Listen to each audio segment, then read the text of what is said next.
Black CEO gets denied service at his own bank. The manager gets fired on the spot. As the CEO of Hayes Financial Group, one of the fastest-growing financial institutions in the country, Lionel has rewritten the rules of success in an industry that wasn't built for people like him. And yet, here he is, unapologetic, unstoppable, and unshakable. Born and raised in Brooklyn, Lionel grew up watching his single mother juggle multiple jobs to make ends meet. He learned early on that survival wasn't just about hard work. It was about strategy, vision, and an unrelenting belief in the power of possibility. Those lessons became the foundation of Hayes Financial Group, a bank that doesn't just prioritize profits, but also empowers underserved communities through innovative financial solutions and educational programs. Under Lionel's leadership, the institution has grown into a powerhouse, earning accolades for its commitment to diversity, inclusion, and community impact. But despite his monumental achievements, Lionel's journey hasn't been without challenges. His race has often placed him in situations where he must prove himself twice as much as his peers. While some see his accomplishments as awe-inspiring, others view them through a lens of skepticism, assuming that someone like him couldn't possibly belong at the top. These microaggressions, though subtle, have followed him throughout his career. Constant reminders that no matter how high he climbs, there will always be those who underestimate him because of the color of his skin. The story begins on a crisp autumn morning, the kind where the air feels alive with possibility. Lionel decided it was time for one of his unannounced visits to one of Hayes Financial Group's branches. These visits weren't about micromanaging, they were about connection. He believed that true leadership meant being present, engaging with employees, and understanding the customer experience firsthand. Dressed impeccably in a tailored navy blue suit, his polished shoes clicking softly against the pavement, Lionel exuded confidence and authority. To anyone who crossed his path, he looked every bit the part of a man who commanded respect, a man who had earned his place at the helm of a thriving empire. As he approached the bank's glass doors, he paused for a moment, glancing at the sleek logo emblazoned above the entrance, Hayes Financial Group. A sense of pride swelled within him. This institution was more than just a business. It was a testament to everything he had fought for, everything he believed in. But little did he know, this visit would challenge not only his authority, but also the very foundation of trust and integrity upon which he had built his company. The initial encounter. The bell above the door chimed softly as Lionel stepped inside, the warmth of the interior a stark contrast to the cool breeze outside. The branch was bustling with activity, clients waiting patiently in line, tellers assisting customers behind their counters, and the hum of conversation filling the space. Lionel scanned the room, taking it all in. Everything seemed to be running smoothly, but he knew appearances could be deceiving. At the far end of the lobby, Sarah Miller, the branch manager, stood behind the main counter. Her presence was commanding, her posture rigid, and her expression a careful balance of professionalism and detachment. She glanced up briefly as Lionel entered, her eyes meeting his for a fleeting moment before returning to the papers in front of her. There was something in her demeanor, an aloofness, perhaps, that struck Lionel as odd. He had visited dozens of branches across the city, and while not every employee recognized him immediately, there was always a baseline level of courtesy and curiosity. This felt different. Lionel approached the counter, his steps deliberate yet unhurried. As he drew closer, Sarah finally looked up again, her gaze flickering over him with a mixture of indifference and mild curiosity. "May I help you?" she asked, her tone polite but distant, as if she were addressing any other customer who had walked through the door. Lionel offered a warm smile, extending his hand in greeting. "Good morning," he said, his voice steady and confident. "I'm Lionel Hayes, the CEO of Hayes Financial Group."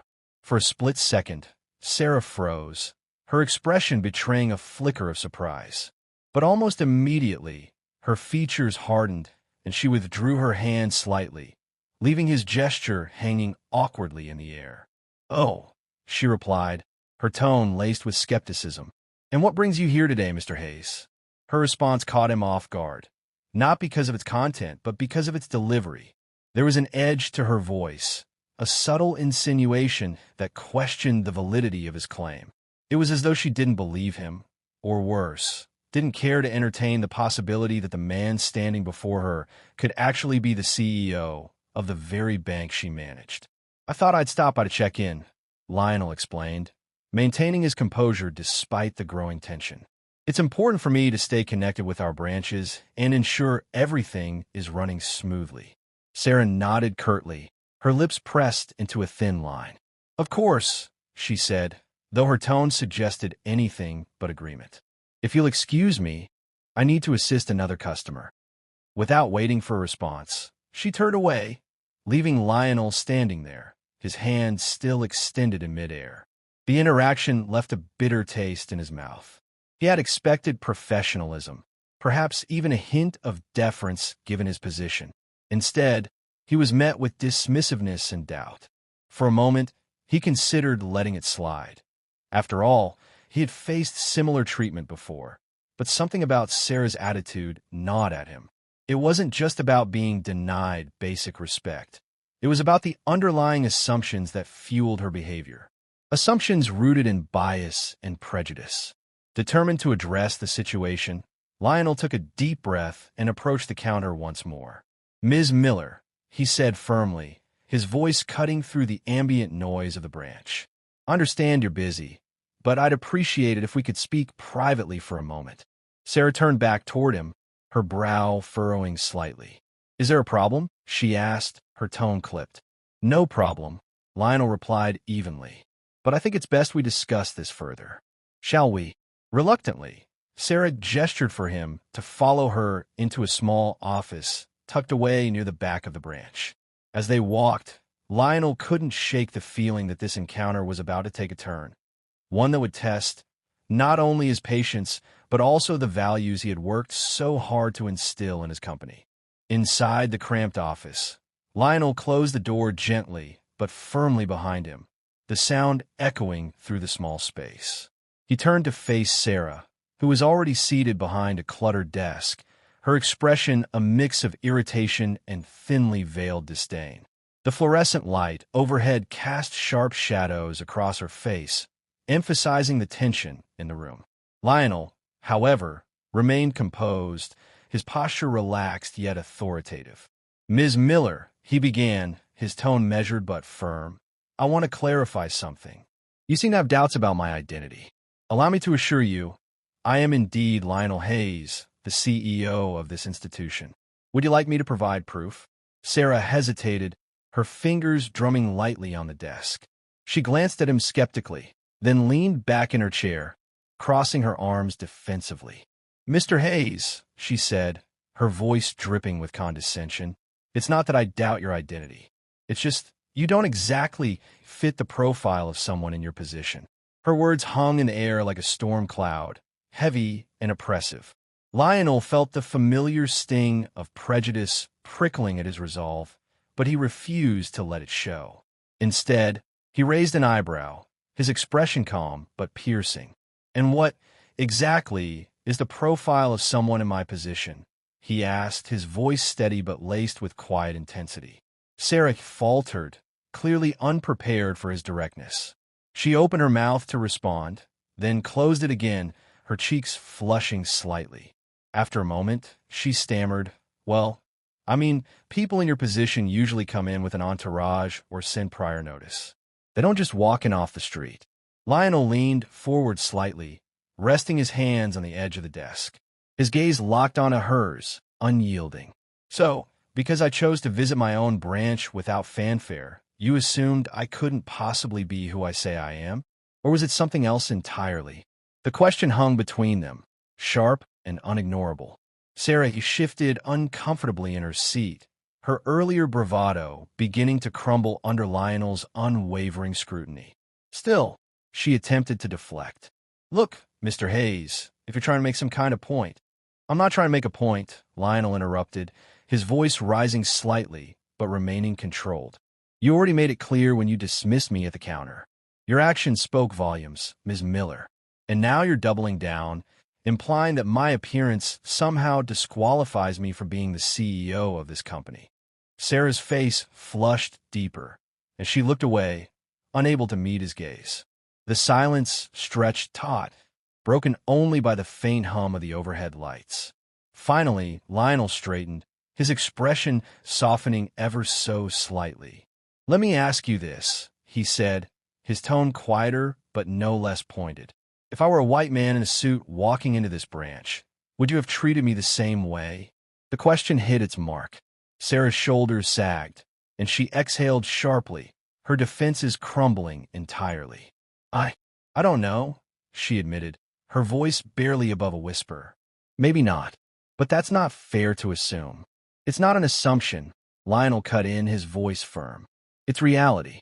You judge me based on preconceived notions before giving me a chance to prove who I am.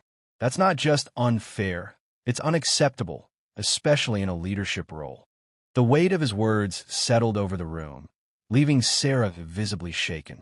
Lionel studied her for a moment, his expression unreadable.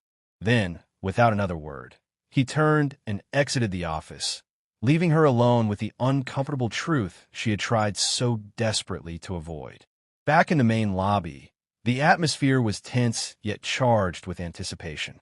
Lionel's exit from the office drew curious glances from both staff and customers, sensing the gravity of the unseen confrontation. Without hesitation, Lionel strode towards the center of the room, his presence commanding immediate attention. "Everyone," he called out, his voice resonating with authority yet tinged with disappointment. "I need a moment of your time." The murmurs ceased instantly as all eyes turned to Lionel.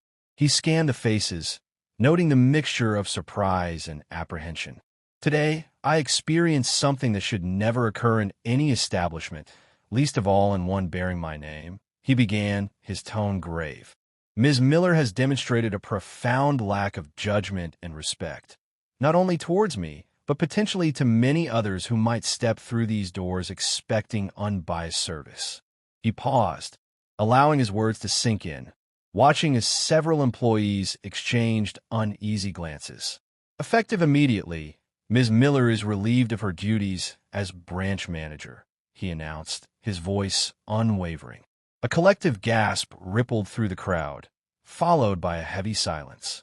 Turning to the senior staff member present, Lionel instructed, "Please escort Ms. Miller from the premises and begin the process of restructuring this branch's leadership.